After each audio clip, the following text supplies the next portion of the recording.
Due to the tragic subject matter discussed in this episode of COVE Podcast, listener discretion is advised.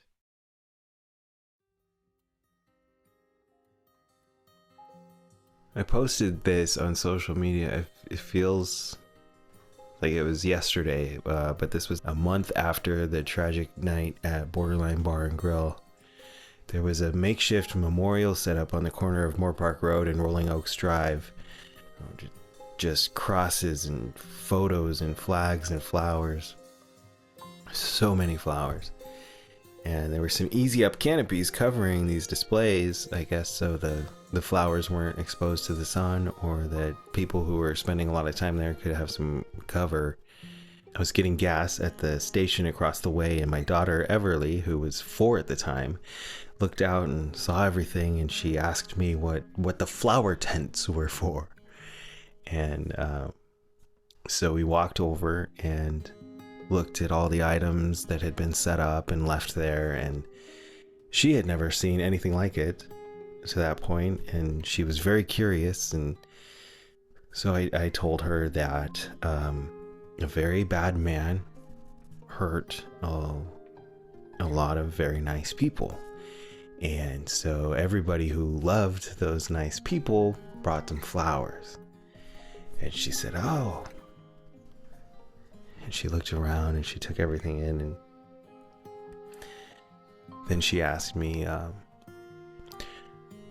"So why don't those nice people take their flowers home?"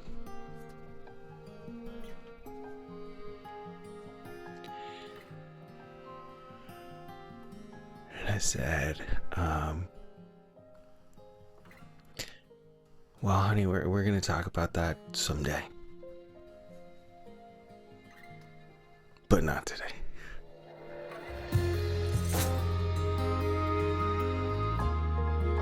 Ladies and gentlemen, welcome to the Carganilla Online Variety Entertainment Podcast.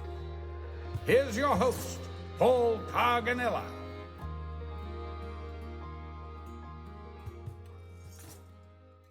Five years ago today, on November 7th, 2018, at 11:18 p.m., a gunman entered the Borderline Bar and Grill in Thousand Oaks, California, armed with a handgun, approximately 190 rounds of ammunition, a knife, and 10 smoke-generating devices. As far as I know, his motive is still hazy, but his intentions were immediately very clear. 12 innocent people lost their lives that night. Most of them were college students, just having a great time, enjoying life in a place in which they felt at home, among family, and safe. About 250 other patrons and employees survived, but while physical injuries may have mended and left scars, the pain that remains from that night may never heal. I wasn't there that night, but I was heartbroken and devastated. Borderline was woven into my past and my community. My friends and I frequented Borderline in my college years, and it was always a fun spot to hang with great pub food, pool tables, a big dance floor where you could learn all the popular line dances with all your friends. It was a Ventura County landmark. I was born in Thousand Oaks, grew up in Simi Valley. I was living in Moore Park and working as a dispatcher for the Oxnard Police Department when this happened. So this literally hurt like something that happened in my, not just my backyard, but my home. I felt a deep sense of pain and loss for the families of those whose lives were taken and the survivors whose lives were changed forever. I can honestly say that I don't think there's a day that goes by that I don't think about it. I didn't even know any of the victims personally, and again, I wasn't there, but I still feel very, very attached, and I still feel attacked.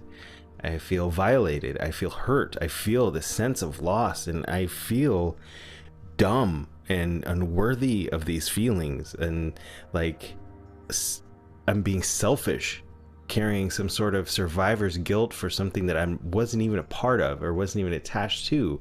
Who am I to have these feelings?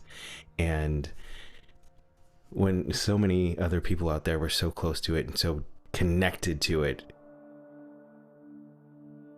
I know through any sort of sense of confusion, it always helps to talk about these kinds of things and these kinds of feelings. And it's, of course, paramount to keep the event and the victims in our memory. So I launched this podcast a few months ago, and the release dates are every Tuesday. And I was looking at the calendar, and as the date was approaching, I saw that November 7th was landing on a Tuesday. It was the 5-year anniversary, and I knew I had to somehow honor the borderline community, the victims, the families, the survivors. And I didn't know how exactly. I didn't set out, obviously, with a clear vision for this or a plan. I just knew I wanted to honor the memories of the victims and the experiences of the survivors by having a conversation, talking about it, and, talking about the borderline community, remembering that night, and reflecting on the last 5 years. So I reached out to some people, and I was very, very blessed to have the opportunity to sit down with a few amazing individuals who were there in the borderline that night and were willing to chat with me about this.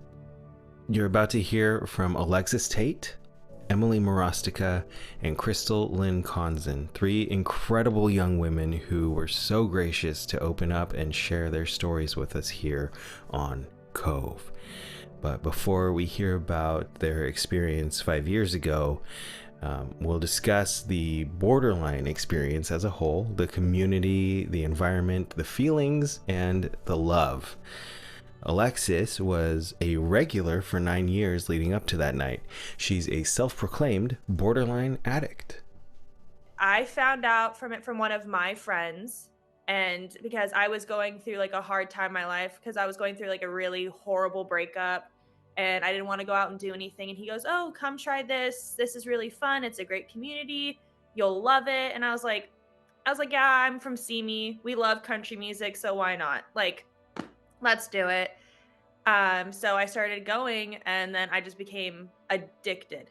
Like, the reason I became addicted is because the people you meet there, they would just accept you, and you became a regular, and then you met the other regulars, and then you just build that bond over the years. It's very much it was like a second family, essentially. And it still is a second family, but everything that was going on in my life, if I was having such a hard day, something was difficult, I know the one thing that would make my life better was going to borderline, seeing my friends. Even if you show up alone, you don't tell anyone you're going, there's people there that are going to be there to have fun with you, dance with you, support you. And that's like a big thing. And then I found out my mom used to go to borderline when it was out in Malibu. And so I guess it's like a tradition thing now in my family. So basically it'd be college night, Wednesday night. Of course you had to be there. Thursday we would sometimes go. Usually that was like the older crowd. That was like your swing night. So normally we don't go.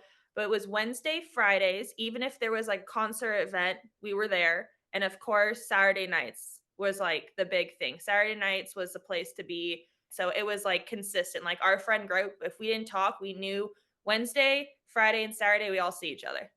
You could be who you are, who you want to be there, and there's no judgment. Everyone's just super friendly.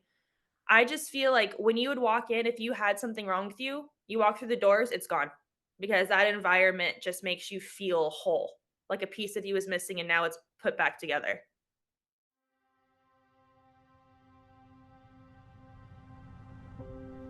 Just 13 months before the shooting at Borderline, another mass shooting occurred in Las Vegas, Nevada, when a gunman opened fire on the crowd at the Route 91 Harvest Music Festival. Many Borderline regulars were actually at that festival too. And my friend Emily was one of those people. I was at Route 91 the year that the shooting happened, but I was not present during the shooting. A friend and I were, well, I was there with a group of friends. We were celebrating one of my friend's birthdays, and my best friend and I, we were gonna leave because she had school the next morning, and so we were actually planning to stay a little bit into the headliner, and then we decided right before he went on that we were gonna leave. We just kind of felt like we were done, felt like I don't know, there was just something telling us that we were good to go and that we could leave. So we got in the car, and I missed it by probably about 10 minutes. That was earth-shattering for me. That experience in itself was really hard to wrap my head around. I had a lot of survivor's guilt around that. And then for this to happen to me 13 months later, and for me to actually be at borderline, it was a lot. Every one of my friends was luckily okay. I think I had about 25 people, 30 people that I knew that were still there. Wow. And they were luckily all okay. I was actually on the phone with my friend as it was happening. So I kind of have that side of things where, I wasn't physically there, but I was going through those emotions with her. And it was really hard because me and my friend were on the road and there was nothing we could do. Wow. And so then you happened to be at was going to Borderline a regular thing for you? It was. I believe I was 18 when I started going, and I would go every single week without fail. Wednesday nights was college country nights, and I was there at least every Wednesday. But if not every Wednesday, I was there multiple times a week. It just became a fun spot for my friends and I. I had the best times there. And especially after Route 91, it kind of became a safe haven for a lot of us. Like, that was our place that we could get together and we could hang out with each other. I remember the week after, it wasn't even the week after, it was the Wednesday after. So like 3-4 days after Route 91, we all came together at Borderline, all of us. And, the whole community came together to kind of mourn and celebrate the lives that we still had, which was really impactful. Sure. And so it was hard a year and a month later losing that. And it really took a toll on a lot of us. In a weird way too, I will say that I think Route 91 prepared me for Borderline. We would go to Borderline every week. And after Route 91, it was like these conversations that you never think you're going to have with your friends, but the conversations of, if it does happen here, what are we going to do? And we started to have those because once it happens to you once, or almost happens to you once, you really start to get in kind of that mindset of like, okay, I need to be prepared for these things. So we started to have conversations of, where are the exits? How are we going to maneuver this if something does happen? And in a weird way, it prepared me for what I went through on that night. Borderline was not only the place in the county where you could get together and do your favorite line dances with your friends, but it was the place to learn the dances as well. One of the instructors there was, and still is, Kristal Lynn. I grew up dancing my whole life. I was a studio dancer. I did competitions and I started teaching and all that kind of stuff in high school. And so I was already kind of into the dance community, but I had no idea that there was a whole country dance community. I actually used to not like country music. And full circle, now I love it. That's all I listen to. But I actually went to Dallas for an audition for the Dallas Cowboy Cheerleaders, and I made it to semifinals. And it was such a great experience because I'd never been to Dallas. I was by myself. It was like a whole independent, thing. And while I was there, I went to a honky tonk bar, and I kind of just walked into this place where there's, the wood floor, and, gentlemen are coming up to ask you to dance, and they're polite and they're kind and they say, yes, ma'am. And, it's like a whole experience. And I was like, what is this? Like, this is awesome. And so when I came back from the trip, I knew Borderline existed. So I went on a country night, and it was like the same kind of feel that I felt in Texas. And it was transformed into here in California. And just from the minute that I walked in, everyone was just so nice. And I met Brian, and Just the feeling of like it being like so friendly and community. And I would just stand in the back against the back wall. There was like this borderline sign with the American flag. And I would just stand back there and I just started teaching myself how to line dance. And a couple years in, I asked Brian, I said, if you ever get an opportunity to bring on another teacher, another instructor, please call me, because I have teaching experience, but I really want to be a part of the borderline community because I just love what everyone is, a part of. And it just, from the beginning, it just felt like a second home to me. So I really wanted to get into it. So sure enough, he called me one day and he said, our college night instructor is leaving. So, the spot's open and it's yours if you want it. I said, sign me up. Let's do this. So that was literally 10 years ago this month. It was November of 2013. So yeah. What was the vibe like? It's, gosh, it was cool. Like I felt like I could walk in there by myself and I immediately would run into somebody that I knew, or if I didn't know them by name, I knew them by face because there were so many regulars that came all the time.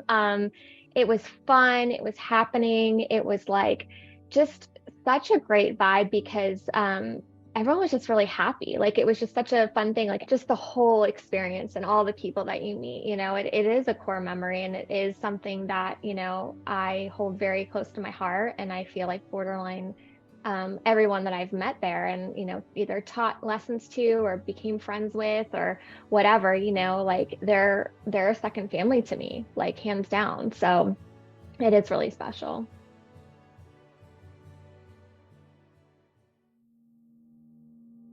November 7th, 2018, the night of the shooting.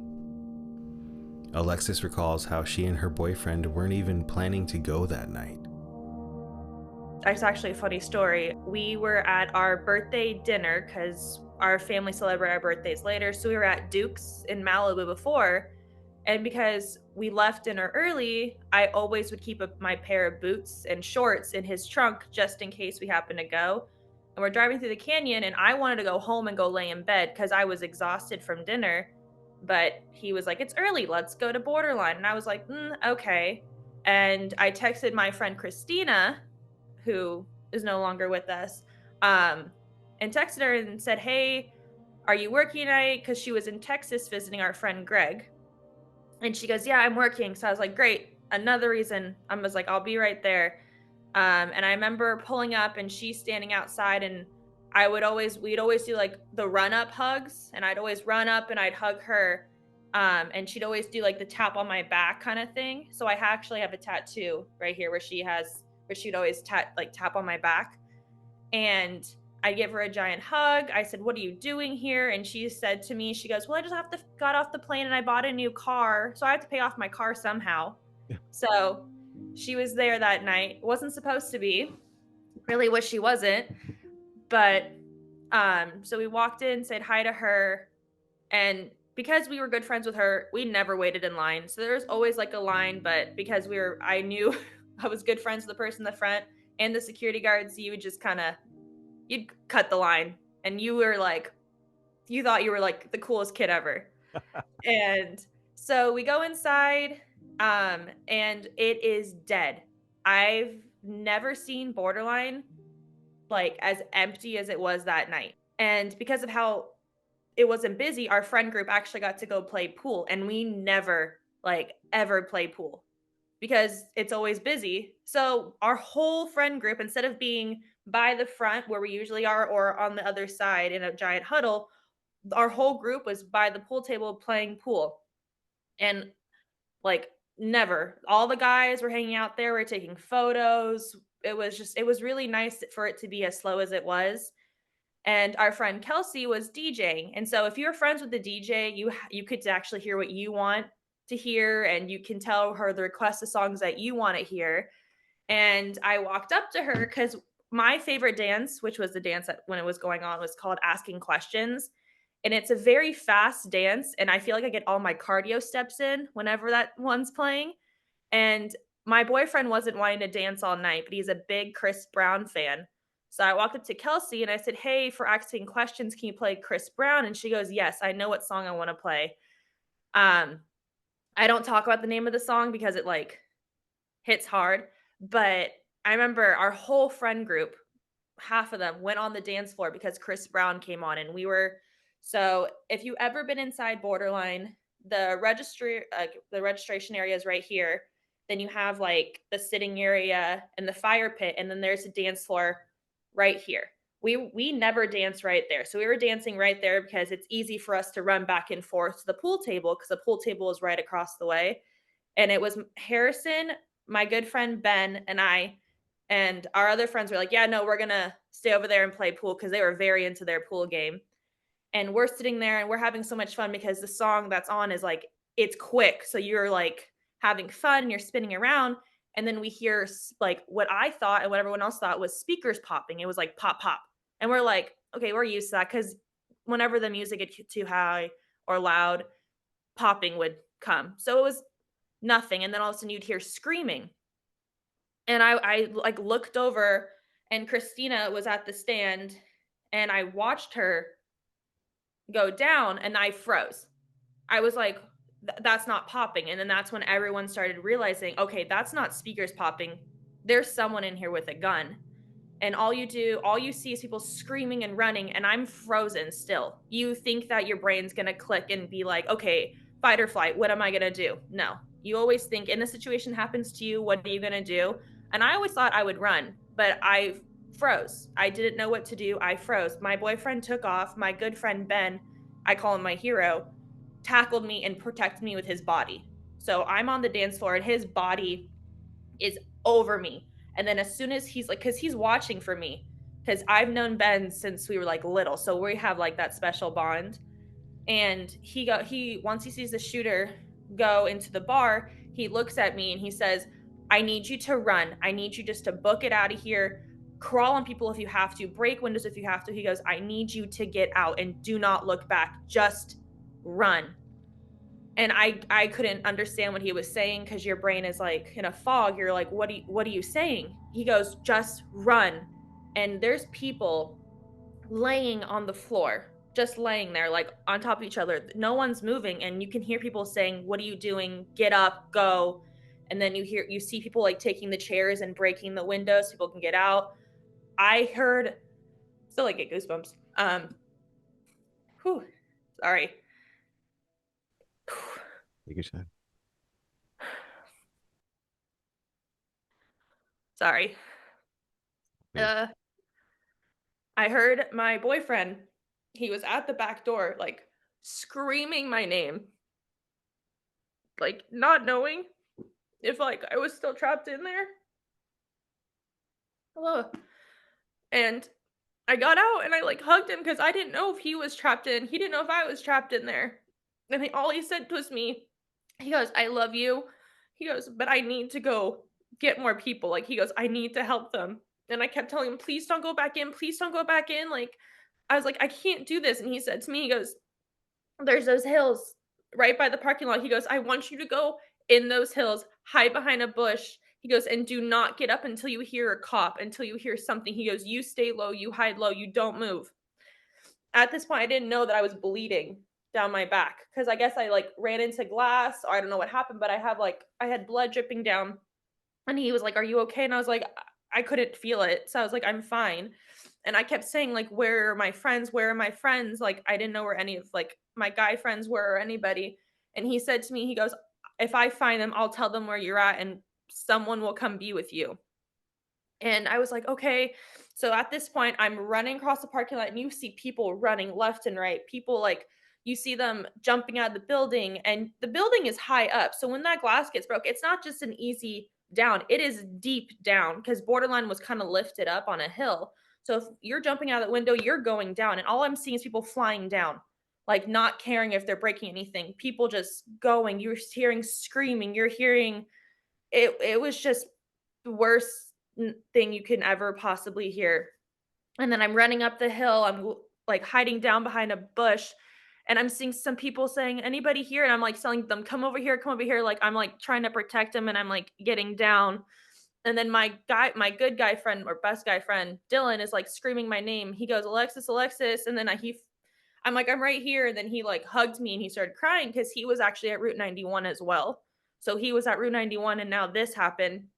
And all he's doing is he's hugging me and he's telling me, he goes, we're going to be okay. He goes, we're going to be okay. And he goes, just, I need you to breathe. Cause at this point you're like hyperventilating. You're scared. You're trying to like process what just happened. Cause it happened so fast. Like people say, oh no, it goes by. No, it's quick. It's really quick. And you have to like get out. And my boyfriend at this time is trying to help people. And like, I can't see him. He's trying to get people out and telling him to just run. And once I had a good group of people around me, I like looked up and I saw a bunch of cops driving by and I looked at them and I said, we have to get away from here. We have to like run. So I'm like looking around trying to think like, okay, where's the best place to go? And I've always learned that you need to go to a higher elevation. Like you just need to like get as far away. And so if you go up this hill, there's apartments and a bunch of like buildings. I told him, I was like, we need to run. We need to get down here and we all just need to run up this hill. And I think there was like 15, 20 people with me. And I just grabbed them all. And I was the last one. I kept telling go, go, go. And I was like being their lookout to make sure no one was coming. And then all you see is this group of people just running up the hill and keep going and going. And at this point, I got to the almost the like middle of the hill and I still don't have my boyfriend and I still don't have my other friends. And I'm trying to process. And at this point, I had a really crappy phone that it would overheat and die. And so I'm trying to like call people. And the thing is, what I think is like everybody was trying to call all at once in that area and nobody's phones were working. Like we're all having major phone issues. And when I finally got through, I was like, okay, I was like, this is going to hit on the news. I was like, I need to get a hold of my parents like now so that they know I'm safe. So, sorry. I call my mom and I tell her, I was like, Mom, first off, I want you to know I'm safe. And she's like, what's going on? Are you okay? What's wrong? And I was like, there was just a shooting at Borderline. And before I could say anything, she goes, I'm on my way. And I was like, I don't know where I am. She goes, I'll find you. I'm on my way. And my mom, being the mom that she is, took a giant thing of water, put it in her car, had all these blankets, had jackets in her car. And she's like deep in Simi by Simi Height, driving to Thousand Oaks. She got to me in 15 minutes. She booked it. She didn't care if she was going to get a ticket. She didn't care what was happening. All she wanted to do was get to me. And then she pulled up and she saw me and like she just felt like I just started like I collapsed in her arms. Like it at that instant it made sense like what just happened. Because it's like you don't like understand until like you can see someone familiar face and you're like I could have never seen my mom again, and it was just like really hard. And then once she saw that I was okay, her mom instinct went on and walked around to everyone, and she didn't care if she was never going to see a jacket again. She never cared if she was going to see a blanket again because it's really cold and we're all in like tank tops and shorts.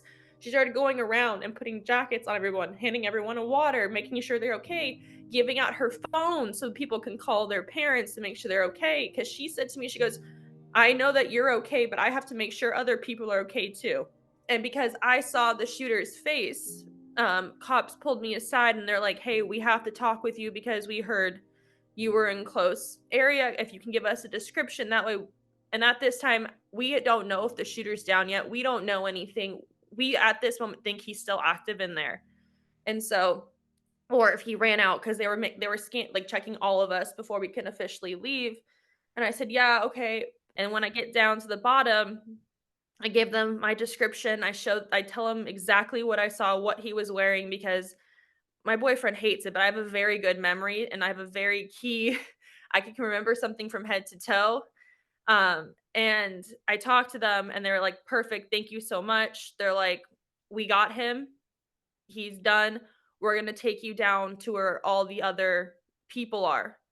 And at this point you see everybody who's still there, who hasn't escaped in a car, who hasn't gotten away. We're all huddling together, trying to process what just happened. And emergency is there, putting blankets on all of us and holding us. And that's when I saw Kristal, and I ran up to Kristal, and I looked at her. I was like, "What just happened?" And she's hysterically crying, and she goes, "Has anyone seen Tell?" Like, at this time, you're like asking everyone, "Has anyone seen this person?" Like, you're trying to connect the dots, and then someone's like, "Oh, I heard from so and so," and we're like, "Okay." And so you're sitting there like hysterically crying, but also trying to find your friends because everyone is like just confused, and we're all shaken up, and we don't know. And then you try to walk out and all you get is bombarded with newscasters, and you're still trying at that time to process what just happened. And I remember one point I walked by someone, I was like, "Please just leave me alone." Like, you don't know when you have flashes going and you're sitting there kind of scared. Like, you understand that they have to get the news out, you understand that they have to do their job. At the same time, I was like, what just happened to us was, like, petrifying. So it's not a good idea to like claustrophobe us in. And one of my guy friends who wasn't there pushed through the crowd and pushed them all the way so that way we can run. And when we got to the my boyfriend, I finally found him. We got to CVS, and our friend was down the street who wasn't there, and she goes, "I'm awake. I heard. I have 3 cars with me. We'll come grab you. We'll take you back to where you need to go." We get to my boyfriend's room, and we're all in it. Like, there's like 8 of us packed in this room, turning on the TV, kind of like because we knew it's going to be on. It's like special edition. It's on the news, and it's telling us that people who they've already identified. And I saw my friend's name pop up, and I like just broke down crying because I kept trying to call her and text her and see what's going on. And you're sitting there on people's phones like, "Has anyone seen Justin? Has anyone seen this?" Like, you have messages going through, and then someone wrote back saying, "I don't know what to do." And like, you're all trying to communicate with each other and see who's missing. And then none of us could sleep that night. I think we all tried to fall asleep at like 4 a.m., 5, but I kept having nightmares, so I wasn't sleeping. Every noise freaked me out. And it's just like that whole night, as sad as it is, it's always in the back of my mind, like every detail. And I always think, why didn't I do this? Why didn't I go back inside? Why didn't I do this kind of thing? And I know that I had to do what was best for me, and I'm thankful for my other friends who like kept going back and grabbing people and saving them. But that whole night was just like a night that should never have happened. The evening had a very memorable and dramatic start for Emily. I actually got pulled over on my way there. Yeah, so I got pulled over on my way there, and I had a really nice conversation with the sheriff's officer. Did he give you a ticket? He didn't. He didn't. He was very nice. Nice. He was really nice. I think he could sense the fear. I don't typically, I'm not a law-breaking citizen. I'm scared of breaking the law. So he pulled me over, and there was immediate waterworks. I got so nervous in front of him. I didn't get a ticket, but it did start out that way. And then I ended up getting to borderline around 8:30, 8:45, which was pretty typical. I didn't like to wait in line, so I always tried to get there a little early so that I didn't have to, because there was always a very long line. It was very popular. But what was interesting about the 7th was that it was actually pretty empty. I got there. I knew a lot of people there. So the person who was checking us in at the front was a friend of mine, Christina Morissette, and she was always at the front, always checking people in. She was always a warm face to see. It was always an exciting time to see her. She always had a smile on her face. She always knew how to make you feel better. And I remember walking up to the front that night, and I remember talking to her and another friend of mine about how I got pulled over. And I remember still being upset about it. And she just embraced me in a hug. She didn't even say anything. She just hugged me. And it was exactly what I needed. And she just knew exactly how to make you feel better and how to brighten your day without even saying anything. And so I'm always going to be thankful for that interaction that I had with her, because I think it was so special. And I obviously in the moment I didn't realize how special it was, but after the fact, I felt immense gratitude for that moment. I kind of talked to her and a couple other friends for a couple minutes before going inside. And then it felt normal, just a little empty. Like you could just tell that it wasn't as busy. The dance floor wasn't as packed. It wasn't as hard to get food at the bar. there were just a little things that were just a little different just because it wasn't super busy. And it was nice because I actually feel like we kind of got to enjoy and take in our surroundings a little more. My friends and I don't typically walk around the bar. We typically find a spot and then stay there. And that night we kind of did like a little bit, it was like we were taking ourselves on a tour of the place. We walked around, saw more people. When it's not as busy like that, there tends to be a lot more regulars there. So that night we knew a lot more people, and I think we had a lot more meaningful conversations. It's really weird the way that things work out like that. But yeah, we had just actually walked around the front of the bar and we were talking to a couple people that we knew, and then we went back to our table. We had just gotten some food to eat. Our favorite food to eat there was cheese curds. They were Nice. famously the best cheese curds that I've ever had in my life. And I miss them every day. But so we were just hanging out at our table. We were talking like we typically would. We were just waiting for a dance that we knew to come on. I think it was a newer dance that we hadn't learned yet. So we were hanging out and with each other, which I think in the end worked out because we didn't know the dance. So we were all together. And so we were able to get out together. How many people were in your group? There were 3 of us. Okay. Yeah. So it was me, my friend Molly and my friend Kayla, and we were all hanging out together, eating our cheese curds, and they were facing me. I was sitting on a bar stool and I was kind of facing the front of the bar. And the minute that we heard the popping noises and the shots going off, we knew what was happening. And I just remember looking at my friends, and the only words out of my mouth were run. And we were luckily sitting right next to an emergency exit. We don't typically sit in that area. Again, it was just kind of a weird night, the way that things worked out. But as soon as we heard those noises, kind of all looked at each other, said run, and we were out that emergency exit. And we were actually the first people out of there, out of the building from that emergency exit. I won't say out of the whole building because I can't speak for other exits that they had, but we were the first people out of there, and we ran into the parking lot and ran on this kind of hill area. So the exit that we went out was kind of the back left side of the building, and we ran up this hill a little bit and behind a tree.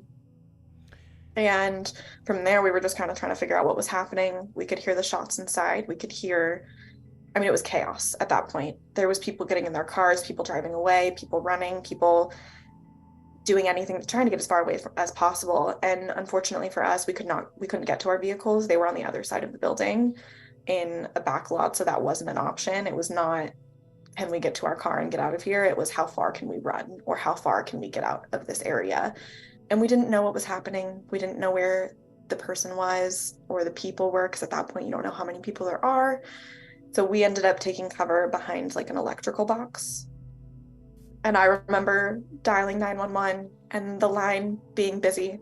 And I remember just continuing to dial and the line being busy because that was how many people were calling.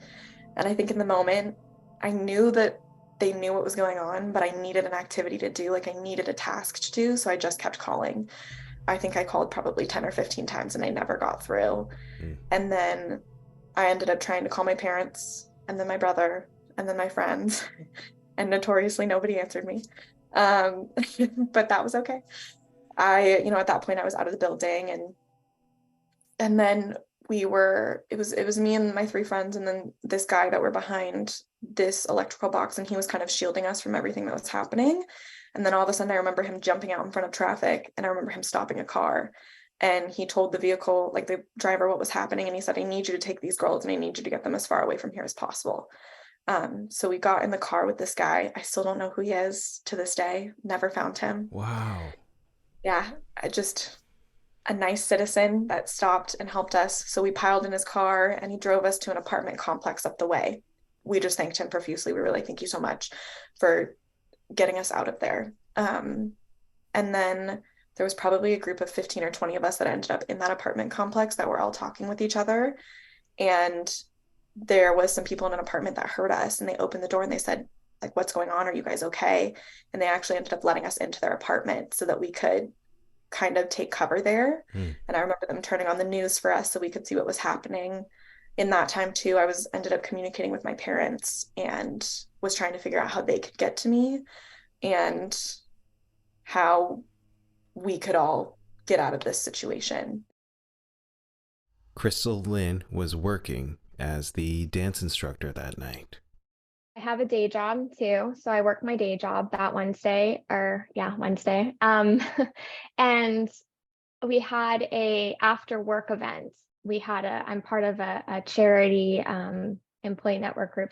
So we actually had an event that night too. So I was going from work to the event to Borderline to teach. And so it was going to be a really long day.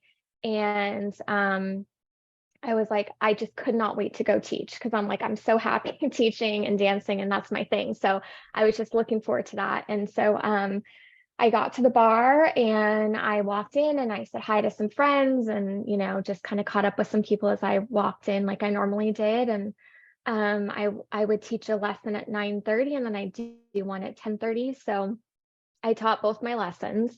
And then I went to the bar to get a glass of wine. I don't drink anymore, but that was my go-to then. And I was talking to someone, and I can't remember who I was talking to, but I'm usually on the stage dancing, or I'm in the DJ booth talking with the DJ, or I'm at the front talking to Christina, who was at the front at the time, or whoever was at the front. And for whatever reason, on November 7th, I ended up being on the back wall of where the freeway side was by the windows at the pool tables.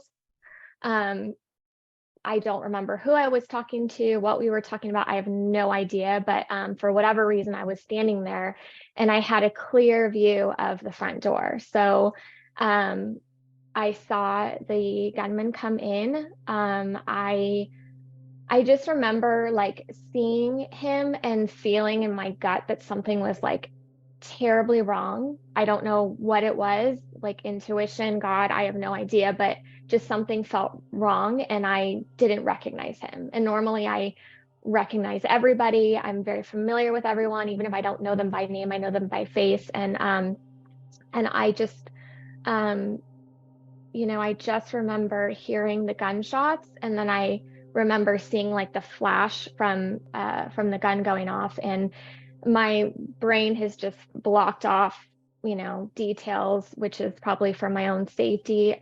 But I just remember because at the time I was dating a Ventura County officer, and so I was very familiar with gunshots because we'd been to a shooting range because I was really interested in gun safety and all that kind of stuff at the time. And so I immediately knew what it was, and so I ducked down behind the pool table and I kind of like pushed down the people that were like next to me, and we all just kind of like huddled behind the table. And then I was like, okay, there's going to be a point where he's going to reload. And so I just waited for like a moment of like silence. And then, it was chaos. People were, screaming and running. And it was just like, it's a moment where you don't believe that it's happening, but it's happening. And it's like this really surreal moment where everything feels like it's in slow motion, but it's not. And I just remember thinking, okay, like to my right diagonal, there's the door to the outside patio. So if I can just get out there and then get over the fence and then get to the parking lot and leave. And so that was my idea. So I just ducked down and I ran when there was like a minute of him not shooting. And I went outside and I couldn't get over the fence. And normally there's tables there, but the tables weren't there. I think what happened was people stood on them or jumped on them and they flipped or something. But in my mind, I couldn't get up and over. So I had to go back in the bar to go out to try and get through the back. And so I just covered my head and I ran low to the ground and I just prayed that, he was somewhere else. And then got back to the poolside table, and a friend of mine, Marshall, and his friends, they were breaking the windows by the freeway side. And so they broke the windows and then they were helping all of us out. So there was like one guy that was on the outside that was helping us all kind of climb out. There was another guy or two that was inside that was, helping us get up and out. And I mean, it's just, I don't even, it's just madness, it's just complete madness. And the only thing I kept saying and thinking was like, God, please help me, like over and over again. And then I went to a couple groups after, and someone said they heard me say that. So I guess I was saying it out loud, but I just remember just like wanting to just, disappear inside myself and not experience this. And so I got out, and then I ran around, it's like an embankment, and you go down the embankment and you go out to the parking lot. And there were two girls that were just like standing there. And I was like, you can't stay here. Because in my mind, it's like, is there more than one shooter? Are they going to come outside? Are they going to try and kill everybody? Like, what's happening? And so I just grabbed their hands and we ran across the parking lot, and we jumped. There's a little concrete like barrier that separates the parking lot from Moore Park Road. And so we jumped over that, and we kind of huddled behind it. And the one girl like couldn't breathe. Like she was like hyperventilating. She was just, understandably like really upset. And I had remembered this breathing technique that my ex had taught me about, where you like, you take a deep breath and you hold it and then you let it go. And so I just literally put her face in mine, and we just breathed together, like, just so that we could like try and like somewhat stay calm. And I was just, we heard the Sergeant Helis and them come up the street. So they passed us on their way in.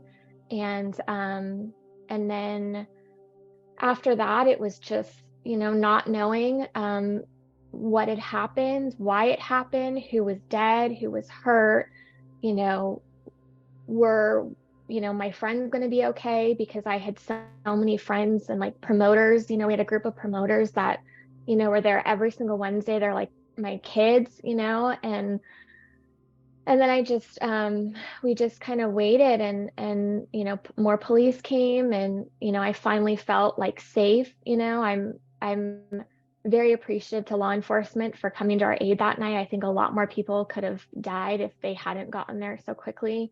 And then my ex ended up coming down to pick me up, and he was a friend of Sergeant Helis's. So he went through his own loss with that, which is terrible. And, it just one by one, hearing names and just seeing people, it was just, it's just so surreal. And my heart just breaks for everybody that, all of the other survivors, other employees that were there, obviously the families of the victims. There's nothing that you can do to take the pain away or the fear or anything. It's just, it was just such a terrible night. And I just remember like just being in shock still. And when they told me that Sean, one of the bouncers, security guys, when they said that he had passed away, that broke me. That's when I started getting like, crying, because Sean used to stand by the stage a lot when I taught, and he would walk in my car sometimes. Like, he was just such a gentleman, and just everybody. Christina was always just like so friendly and bright, like all these lives. And it's so sad, but I think overall it's shocking, when you have a community like we have. You don't expect something like this to happen, and it's like your worst nightmare. And I'm just so grateful that we do live in such a tight-knit community, that I feel like they've been really supportive to, all of us. Looking back on the last 5 years, our friends reflect on the impact it had on their lives and the lessons and any silver linings to be gleaned from that night. My life, borderline, I was drinking a lot, partying a lot. That night happened, it made me reflect and be like, what am I doing with my life, essentially? And it kind of was like a wake-up call that I need to get my life together. I went to therapy a lot after borderline, because I was like, I need to take care of my own mental health. I was like, I need to take care of myself. And I was like, I need to talk to someone. And I'm very thankful that I did, because she helped me get through my nightmares. She helped me get through my PTSD and helped me get over my fear. Like I still have some fear where I have to sit close by a door, and when I go somewhere I have to check all the exits. I still do that to this day, and I don't think I'm ever going to stop. Just if I go to a concert or anything, I'm always the one checking, okay, if I sit here, I have a better exit here, better exit there. But at the same time, I wanted to do what I could do to help other people. So I went into nursing school and became a nurse, because I was like, that's the way I can give back and show that like my life was worth saving, to show that I can do it in return. And so I went into nursing school, became a nurse, and now what I do is I take care of other people who can't take care of themselves. And it's kind of like my way of being thankful that I'm still here, because I want to show, my mom always says, you were saved that night for a reason. Now make your life have purpose. And so I'm trying to make my life have purpose, because borderline's always going to be with me, and I'm very thankful for it. But I'm also thankful that I woke up and I realized that I have to get my life together. I need to stop like drinking and partying, and I need to grow. And so I became a nurse, because everyone I feel like who was there that night, which is really interesting, either became a policeman, firefighter, a nurse, a therapist. Like we all got into some sort of that field after that night. It's been hard, and I didn't know what to expect from it, obviously, because I think that in a way, a lot of times mass shootings are under talked about, and it's a group of people that is under recognized. A lot of times I was called a guinea pig, and a lot of my group friends were called guinea pigs, in the sense of we experienced 2 shootings, and that was really unheard of for that time frame. And although I was not at Route 91 and I had left prior, I still had complex trauma from that, and I still had borderline added on top of that. And so in a lot of places, people were kind of referring to us as like, oh, you're a guinea pig group, because a lot of people, we don't know how to deal with this. We don't know what to do. We think that we have an idea as to how to help you, but we're really going through it with you, which at the same time was comforting and also really scary. And I will say now, 5 years after borderline, I am very different from who I was before, but I'm also grateful for that experience, which is an interesting take, but I don't think that I would be who I am without it. And I really enjoy the person that I am. I, for a long time, struggled with, I almost feel like you have to grieve the person that you were before it, because I'm never going to be that person. I'm never going to be. I miss that person. I do. But I also went through a 5-year grieving process of learning to let that person go. And in the end, I do think that I'm better off for having experienced it. I think that I'm a lot more in tune with my emotions, and I have a lot more gratitude for the world. I was very broken. It made me question, I had a lot of survivor's guilt. I would think, why did I live and they didn't? A lot of the victims were younger than me, and they had really bright futures, and I think sometimes I still kind of struggle with that a little bit. And being like the dance mom, my heart hurts, because I feel like they were like my kids, and I wish I did something more to protect them, and their parents entrusted us to keep their kids safe when they went out,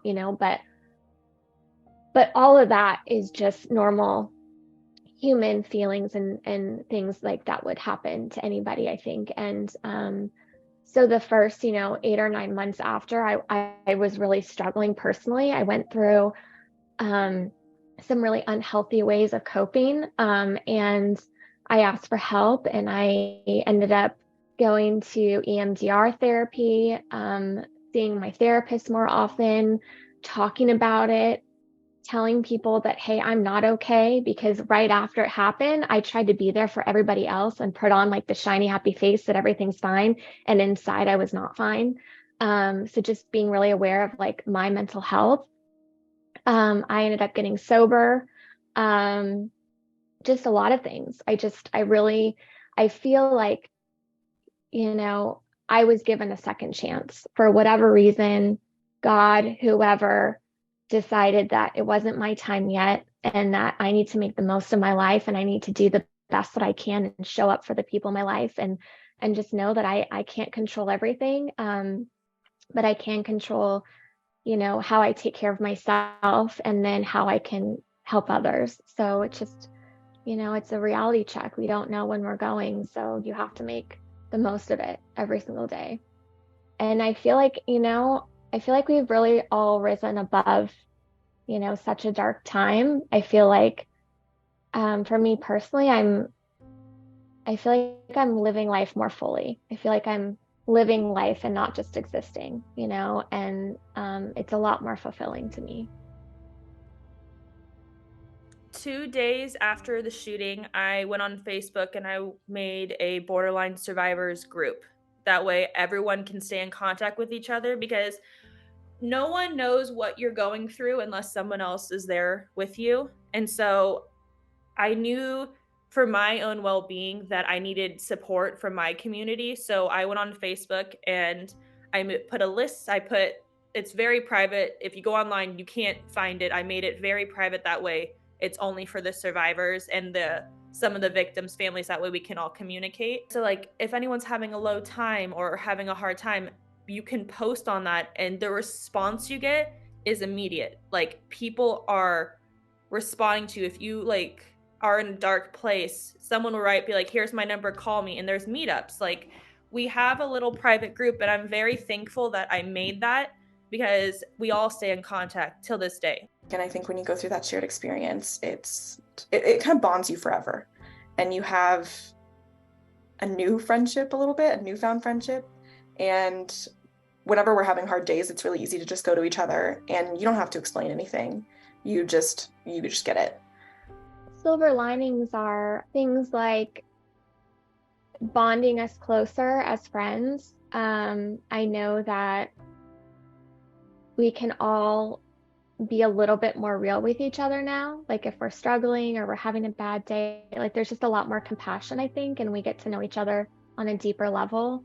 I think seeing all the things the community has done for us, like the healing garden at the Canal Creek Park, like it's beautiful. Like, if I ever just need a moment to like recenter and just feel grateful for where I'm at and to just honor those who died, like I go there. It's a beautiful, place that anybody can go to.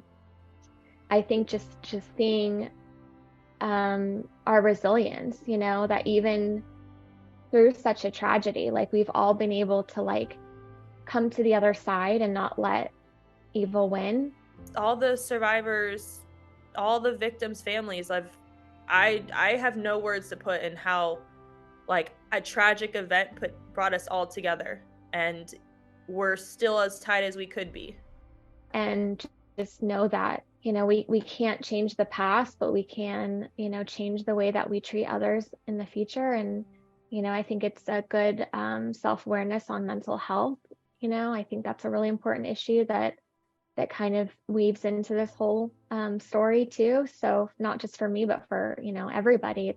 I think it's an important issue. It's important to talk to someone. It's important to reach out when you're low, when you are having a dark place, instead of going to drugs and alcohol or self-harm. Like reaching out to someone is big.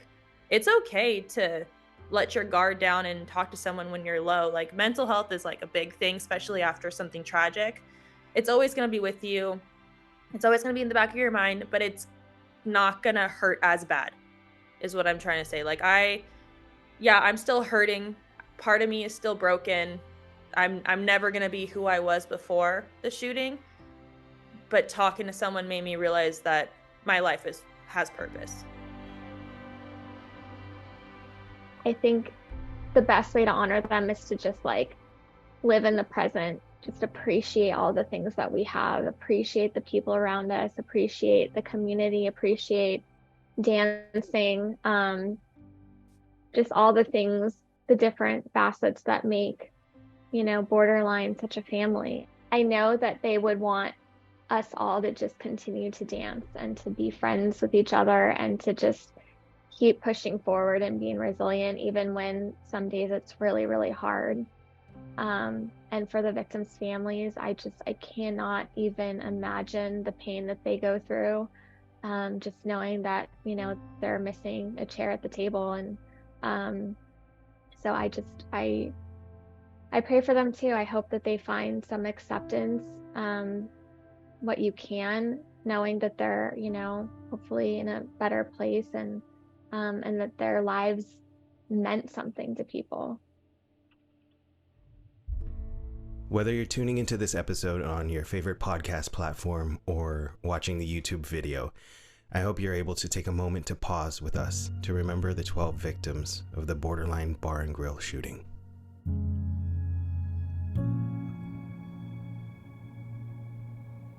Ventura County Sheriff's Office Sergeant Ron Helis, 54 years old. Sergeant Helis was a 29-year veteran of the Sheriff's Office who was planning to retire in the following year. When news of the shooting came in, Helis, who was then on the phone with his wife, rushed to the Borderline Bar. He arrived within 2 minutes of the first 911 call. Sergeant Helis was the first law enforcement officer through the door and was shot multiple times while exchanging fire with the gunman. He was a true hero who made the ultimate sacrifice in the line of duty, serving and protecting his community to the very end. He is survived by his wife and now 29-year-old son. Sean Adler, 48 years old. Adler was a security guard and former Simi Valley High School wrestling coach who routinely stayed late at the Borderline to make sure patrons got home safely. Friends remember him as having a very, very big personality and a very, very gorgeous smile. He was a coffee enthusiast and had recently opened a coffee shop called Rivalry Roasters in Simi Valley. Adler is survived by his wife and 2 sons, now 17 and 22 years old. Cody Kaufman, 22 years old. Friends and family remember Cody as a man with an easy smile, a love of fun, fishing, and baseball, and a goofy sense of humor. At the time of the shooting, he left behind 3 brothers under the age of 10, and the family was expecting a sister.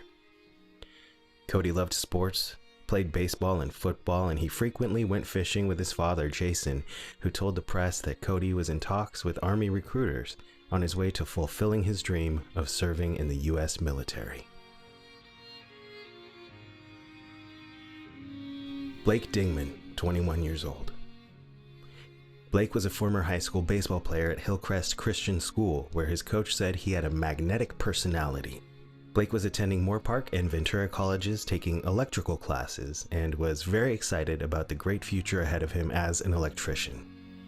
According to his obituary, he lived his life to the fullest and never wanted to be sitting around wasting time unless he was wasting time with friends, which is never a waste. Blake gave the best hugs and gave them freely, even if he was meeting you for the first time. He was at the bar playing pool with his close friend Jake, who was also killed. Jake Dunham, also 21 years. Jake was an avid member of Newberry Park's off-roading community. Jake had a passion for trucks and pushing the limit when he raced in the desert, which stemmed from health challenges that he overcame growing up. But those challenges never held him back, his parents said.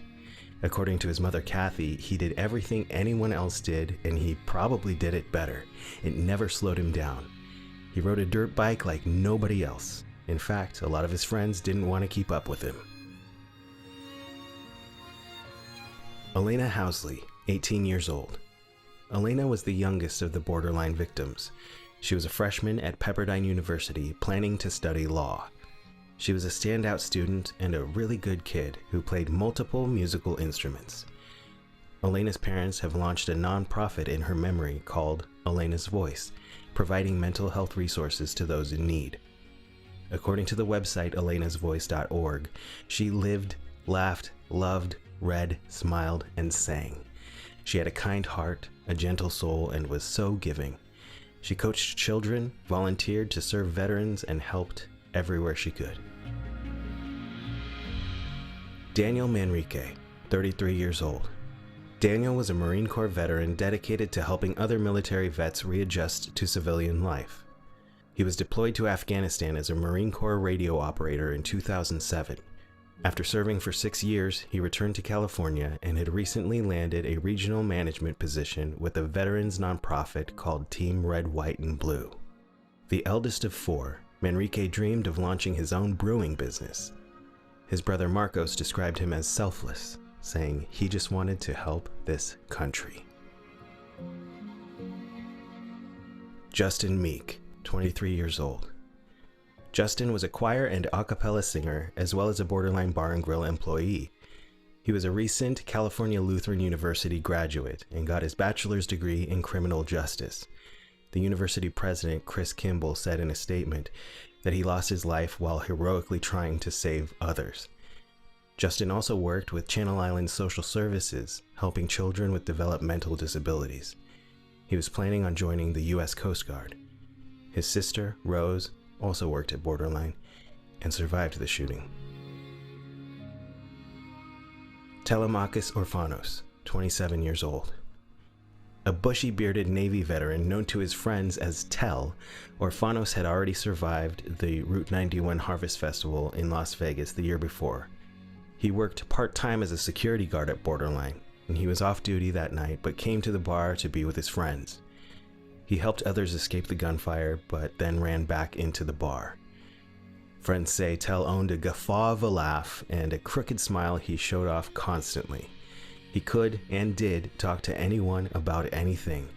He was said to be fiercely protective of those he loved. Noel Sparks, 21 years old. According to family and church community members, Noel was a college student, active churchgoer, and all-around good girl. She was studying art at Moorpark College.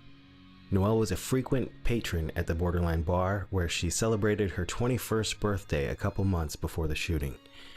She also worked at Calvary Community Church in Westlake Village, where she assisted youth programs. The church's Reverend, Sean Thornton, said, "She loved kids. We had a lot of parents tell us she made their children feel important and that they mattered." Mark Meza, 20 years old. Mark, known as Marky to his friends, was recently hired as a busboy at Borderline. He was creative, with a passion for art, photography, and making music. He was known by loved ones as a genuine light everywhere he went and wanted nothing more than to make people happy and bring smiles to everyone around him. He obtained so much joy and energy from being around people. Christina Morissette, 20 years old. As remembered by all 3 of our guests here on this podcast, Christina worked as a cashier at Borderline. Christina's parents said that her friends were the center of her life. She also loved to go hiking, to draw, and to do makeup. After Christina's murder, her father, Michael, began work to provide mental health support for survivors of mass trauma.